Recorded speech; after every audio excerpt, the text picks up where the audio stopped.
তাহলে একটা গল্প শোনেন। এক গৃহস্থের মেয়ের বিয়ে হয়েছে মুচির ছেলের সাথে। তো প্রথম বলেন তো, গৃহস্থের মেয়ে যদি মুচির বাড়িতে যায় চামড়ার গন্ধ লাগবে না? লাগবে কিনা? চামড়ার গন্ধ লাগে, নাকে খাইতে পারে না, বসতে পারে না, খালি বমি হয়। কিছুদিন পরে মেয়ের আর গন্ধ লাগে না। একদিন হঠাৎ শাশুড়ির সাথে ঝগড়া লাগছে। ঝগড়া লেগে শাশুড়িকে বলে, আয় আমাকে চেনে না, আমি কোন বংশের মেয়ে? আরে আমি তোমার বাড়িতে আসার কারণে তোমার বাড়িতে চামড়ার গন্ধ চলে গেছে, তাও তুমি আমাকে চিনলে না। কথা বুঝতে পারছেন? এখন শাশুড়ি বলে, মিটমুট করে হাসি এসে দিয়ে বলে, ও মা, চামড়ার গন্ধ ঠিকই আছে, আছে না নাই? চামড়ার গন্ধ ঠিকই আছে, আসলে তোমার নাকে ছায়া গেছে। কথা বলেন ঠিক কিনা? তো এই কোরআনের বরকত আগের মতো আছে না নাই? আর একটু জোরে বলেন। কিন্তু মুখে কি বরকত আছে? কারণ এই মুখ দিয়ে সুদ খাওয়া আছে না নাই? সুবহানাল্লাহ 33 বার, আলহামদুলিল্লাহ 34 বার, 33 বার, আল্লাহু আকবার 34 বার, আর সুদের টাকা 3500। কথা কয় না? কথা বলেন। আজকে দদিল বান্দা দিয়ে ভরে গেছে, একদিকে নামাজও পড়ে আর একদিকে সুদও খায়। অনেকে সুদ খায় না, তবে হজে যাওয়ার আগে জমি জমা যা ছিল সব বাজারের নামে লিখে দেয়। বাবা বোঝেন তো, 3 ছেলের মেয়ের পরে এক ছেলে হয়েছে, এখন সব যা আছে বাড়িঘর সুদ্ধা ছেলের নামে লিখে দেয়। আমাদের যে গ্রাম আছে কাটাখালী, এটা পাবনা জেলার চাটমোড় থানা, তো ওইখানে আমাদের গ্রামকে বলা হয় এমন একটা গ্রাম, যেই গ্রামে মানুষ বলে হাজি দিয়ে ঘর ছাওয়া যাবে, মানে এত হাজি। এখনো মিনিমাম 200-300 হাজি মনে হয় আমাদের গ্রামে হবেই। তো এই হাজি, এত হাজি, কিন্তু আশপাশের ভিতরে সবচাইতে মেয়েদেরকে ফাঁকি দিয়ে জমি রেজিস্ট্রি করে দেয় আমাদের গ্রামের হাজিরাই বেশি। আল্লাহু আকবার, নাউজুবিল্লাহ। প্রত্যেকবার দেখা যায় মেয়েরা রাস্তা দিয়ে কাঁদতে কাঁদতে যায় হজের সময়। তো যদি আপনি জিজ্ঞেস করেন, মা কাঁদো কে? কয় আব্বা হজে গেছে। আরে বাবা, তোমার আব্বা হজে গেছে, কাঁদার কি আছে? কয় ও মরুক। হ্যাঁ, মা, এই একটা কথা, বাবা গেছে হজে আর তুমি মরণের জন্য দোয়া করো। কয় ও আমার বাপই না, ও আমার বাপই না, আমি ওকে বাপ মানি না। আচ্ছা বলেন, আপনার জন্মদাতা সন্তান যদি আপনাকে পিতা না মানে, আপনার চাইতে হতভাগা, আপনার চাইতে নালায়েক এই দুনিয়ায় আর কেউ না। কথা বলেন। তাহলে আপনি যে ছেলেদেরকে লিখে দিলেন মেয়েদেরকে বাদ দিয়ে, ওইগুলো কি ওই গায়ের লোকের কাছ থেকে আছে? রাগ করলেন আপনারা? রাগ করলেন? আল্লাহ তো কোরআন শরীফের মধ্যেই বলেছেন যে মেয়ে যা পাবে, হ্যাঁ, ছেলে পাবে তার ডবল। ঠিক কিনা? ছেলে পাবে ডবল, মেয়ে পাবে অর্ধেক। হুকুমটা কার?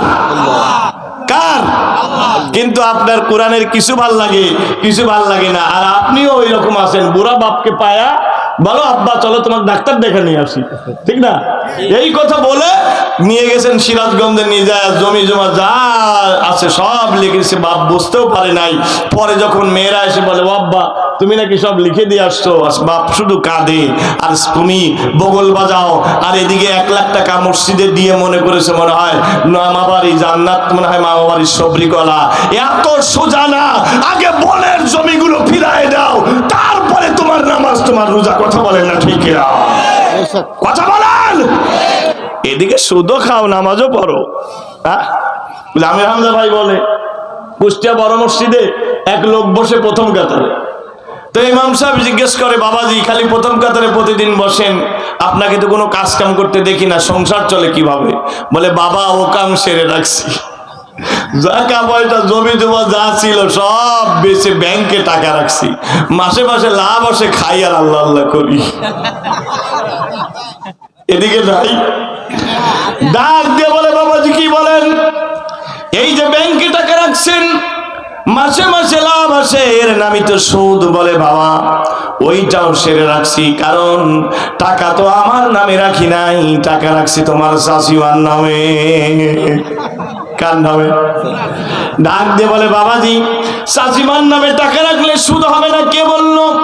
বলে, বাবা ওই কাজও সেরে রাখছি, এই জন্যই তো আমি সুবহানাল্লাহর জিকির করি, এই জন্যই তো নামাজের পরে সবাই বের হয়, আমি হই না, আমি জিকিরে লিপ্ত থাকি। একটা বীজগণিতের সূত্র আছে, প্লাস মাইনাসে সব মাইনাস হয়ে যায়। এদিকে আমার সুদের গুনাহ প্লাস হচ্ছে, সুদের গুনাহ প্লাস, আর আমার জিকিরের মাধ্যমে সব করে দিচ্ছি মাইনাস, ফকফকা, জান্নাতে চলে যাব ফাও ফাও। বলেন তো এরকম সুদি কারবারি মুসলমান এদিকে আসে না নাই? কারা আছেন হাত তোলেন? একটাও নাই, সব আল্লাহর ওলি। আছে না নাই? অনেকে হয়তো সুদ খায় না, তবে সুদ দেয়, সুদ ব্যাংকে থেকে টাকা তোলে, আছে না? সুদ খাওয়াও যেমন গুনাহ, সুদ দেওয়াও তেমন গুনাহ। সুদি কারবার করলে আপনার রিজিকের মধ্যে হারাম চলে আসে, ওই হারাম রক্ত, হারাম দেহ জান্নাতে যাবে না। লা ইয়াদখুলুল জান্নাতা জাসাদুন গুজিয়া বিল হারাম। আমার রাসূল বলেন, যেই দেহ হারাম দিয়ে তৈরি, ওই দেহ জান্নাতে যাবে। এই জন্যই তো আজ সুবহানাল্লাহর বরকত নাই। যদি হালাল রিজিক হতো তাহলে সুবহানাল্লাহ দিয়ে ঝাড়ফুঁক করলে এখনো জ্বর ভালো হতো, এখনো পেটের ব্যথা ভালো হতো, ব্যথা ভালো হতো, এখনো সাপে কাটা রোগীর বিষ পানি হতো। কারণ আল্লাহর কুরআন কালামুল্লাহ, এটা পৃথিবীর কোনো গ্রন্থ নয়। জোরে করে আল্লাহু আকবার। কষ্ট হচ্ছে আপনাদের? তাহলে জোরে বলেন, রোগ ভালো করে দেয় কে? আল্লাহ। হালাল রিজিক খাবেন তো ইনশাআল্লাহ? রব শব্দের 2 নম্বর মানে, রব মানে যিনি আমাদের দেখাশোনা করে, যিনি আমাদের তত্ত্বাবধান করে। সুবহানাল্লাহ বলেন। রব শব্দের 3 নম্বর মানে, রব মানে মালিক। রব মানে কি? মালিক। বলবেন হুজুর, রব মানে যে মালিক, এটা কোথায় পেলেন? এটা আমরা পেলাম সূরাত কুরাইশের মধ্যে। আল্লাহ তাআলা আমাদেরকে বলছেন, ফালইয়াবুদু রাব্ব হাযাল বাইত। মারহাবা বলেন, জোরে বলেন। মুখস্থ আছে আপনাদের? আছে না? তাহলে আমার সাথে বলেন, ফালইয়াবুদু রাব্ব হাযাল বাইতিল্লাযী আত'আমাহুম মিন জু'ইন ওয়া আমানাহুম মিন খাউফ। আল্লাহ তাআলা কুরাইশদেরকে বলেন, হে কুরাইশেরা, তোমরা এই ঘরের মালিকের ইবাদত করো, যিনি তোমাদেরকে ক্ষুধার পরে খাদ্য দান করেন, যিনি ভীতির পরে তোমাদেরকে নিরাপত্তা দান করেন। কুরাইশরা যেন এই ঘরের মালিকের ইবাদত করে, এই ঘরের রব্ব হাযাল বাইত, এই ঘরের মালিকের। এখানে আমরা জানতে পারলাম রব শব্দের অর্থ হচ্ছে মালিক। এবার আমরা সবাই একটু জোরে করে বলি তো, আমাদের রব কে? তাহলে বলেন তো, আমাদের মালিক কে? এই জগতের মালিক কে? আকাশের মালিক কে? সাগরের মালিক কে? পাহাড়ের মালিক কে? বাংলাদেশের মালিক কে? আরো জোরে বলেন। এখানে আইন চলা দরকার কার? চলছে কার? অনেকে না বুঝে এবারও বলে আল্লাহ, ঠিক না? আল্লাহ বলে, আলা লাহুল খালকু ওয়াল আমরু, সৃষ্টি যার, আইন চলবে তার। আল্লাহকে যদি মালিক মানেন, তাহলে বাংলার জমিনে আল্লাহ ছাড়া আর কারো আইন চলতে পারে না। আগামীর পার্লামেন্ট, আগামীর জাতীয় সংসদ হবে কোরআনের পার্লামেন্ট। কারা কারা চান আল্লাহকে হাত তুলে দেখান।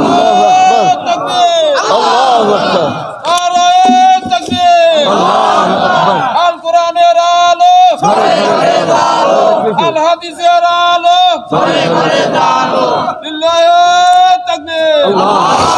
এটা কোনো দলীয় কথাবার্তা না, এটা মুসলমানের কথা।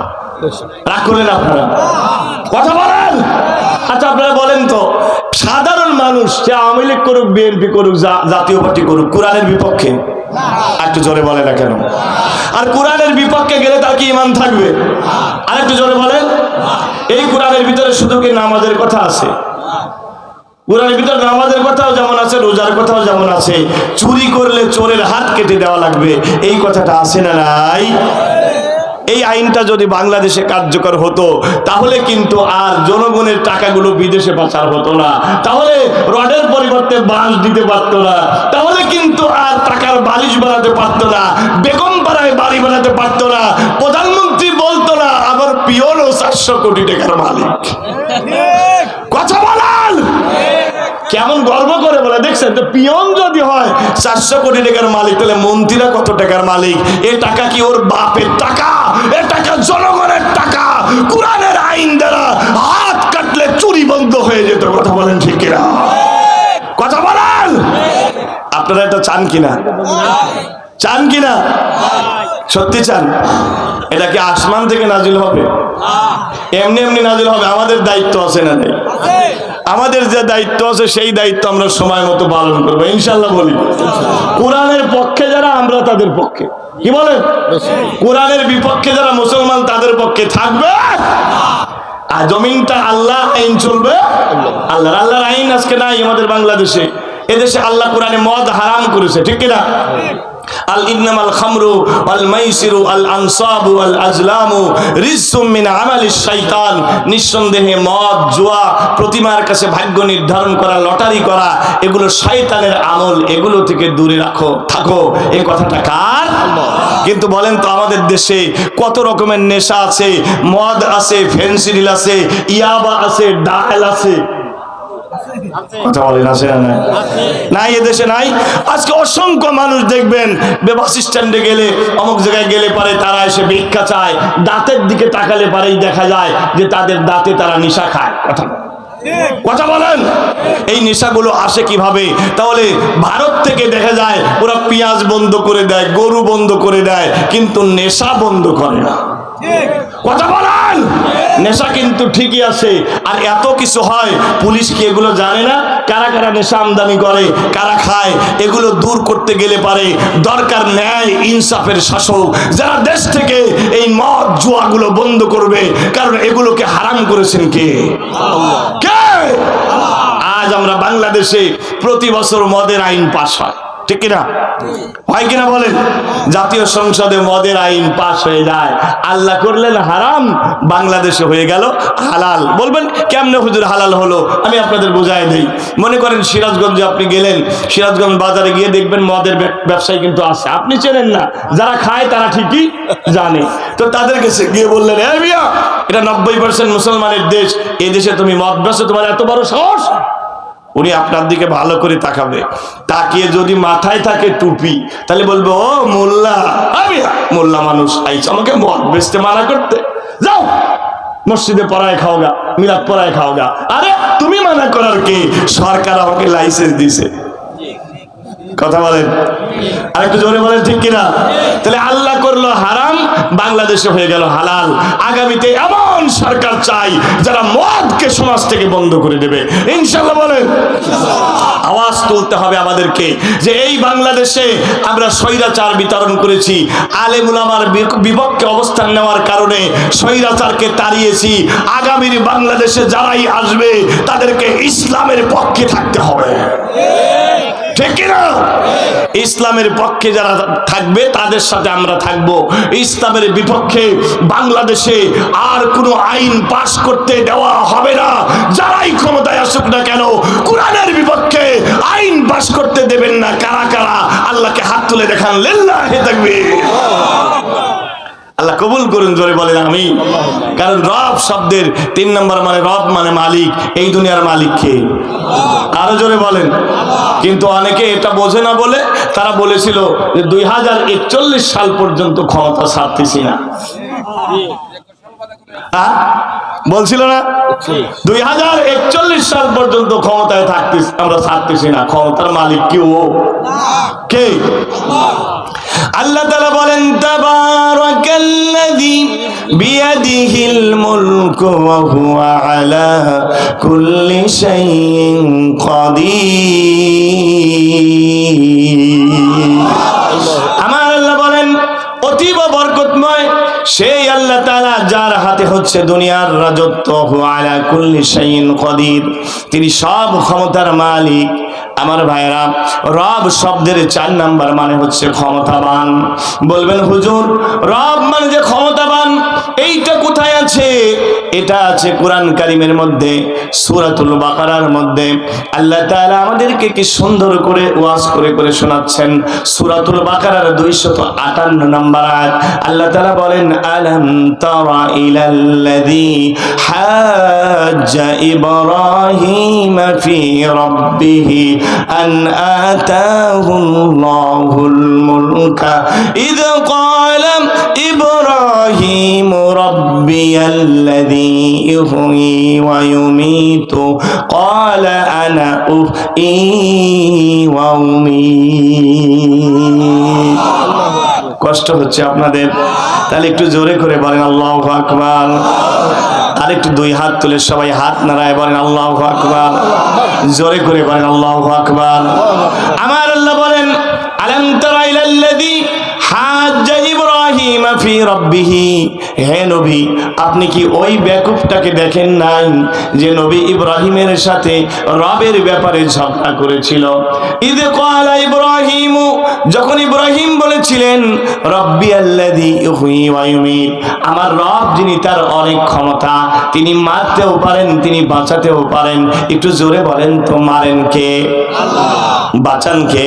আল্লাহ। না দয়াল বাবা, খাজা বাবা? এজন্য দেখবেন 8 বছরের রাজা তার হয়ে যায় 9 বছরের সাজা। কথা বলেন। পথের ফকির উদ্দিন হয়ে যায় ফখরুদ্দিন। ডক্টর ইউনুস, যেই ডক্টর ইউনুসকে এত কষ্ট দিল, একবার 10 তলায় কোট বসায় উঠায় আর নামায়, লিফট বন্ধ করে দিয়ে। আজকে যারা এই কাজ করেছিল তারা গেছে পালায়, সময় পাইছে 45 মিনিট। আর ডক্টর ইউনুসকে পদে যিনি বসিয়েছেন তিনি কে? আরেকটু জোরে বলেন, ক্ষমতার মালিক কে? ইব্রাহিম আলাইহিস সালাম বলেন, আমার রব যিনি, যিনি বাঁচায়, যিনি মারতে পারে। ক্বালা আনা উহয়ী ওয়া ইউমীত। এবার নমরুদ বলে, তোমার রব বাঁচাতে পারে, তোমার রব মারতে পারে, আরে ও কাজ তো আমিও পারি। বলে কেমনে? এবার সে বলে, কে আসিস, যা যা জেলখানা থেকে 2 জন কয়েদিকে ধরে আন। জেলখানা থেকে 2 জন কয়েদিকে ধরে আনা হলো।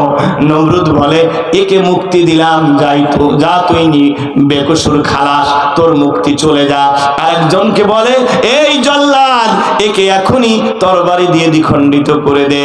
এবার ইব্রাহিমকে ডেকে বলে, ও ইব্রাহিম, দেখেছো তো, তোমার রব মারতে পারে, বাঁচাতে পারে, আমিও কিন্তু মারতে পারি, বাঁচাতে পারি, তাহলে তোমার রব হচ্ছে আমি। এবার আমার আল্লাহ বলেন, ইব্রাহিম আলাইহিস সালাম বলেন, ফা ইন্নাল্লাহা ইয়াতি বিশ-শামসি মিনাল মাশরিকি ফাতি বিহা মিনাল মাগরিব। আমার রব যিনি প্রতিদিন পূর্ব দিগন্ত থেকে তিনি সূর্য উঠায়। সুবহানাল্লাহ। আরো জোরে বলেন, সূর্য উঠায় কে? আল্লাহ।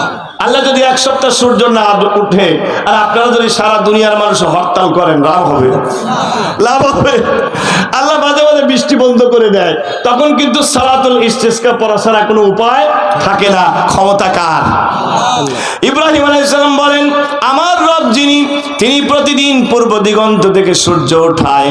তোমার যদি এতই ক্ষমতা হয়, তুমি পশ্চিম দিগন্ত থেকে একবার তুলে দেখাও তো।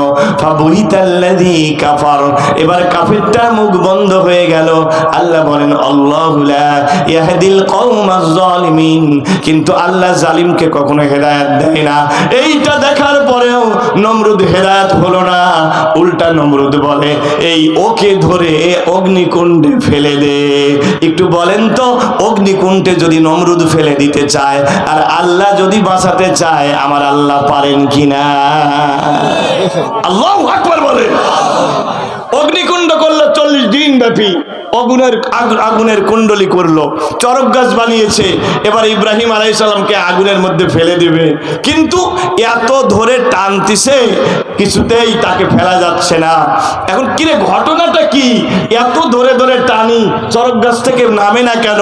শয়তান এসে কানে কানে বলে দিচ্ছে যে কিছুতেই তোমরা যতই টানো ইব্রাহিমকে নামাতে পারবে না, কারণ আল্লাহর ফেরেশতারা ধরে আছে। আর একটু জোরে বলেন। এবার শয়তান বুদ্ধি দিল, আমি তোমাদের একটা বুদ্ধি দিচ্ছি, এই বুদ্ধিটা যদি কাজে লাগাও তাইলে কিন্তু ফেরেশতারা আর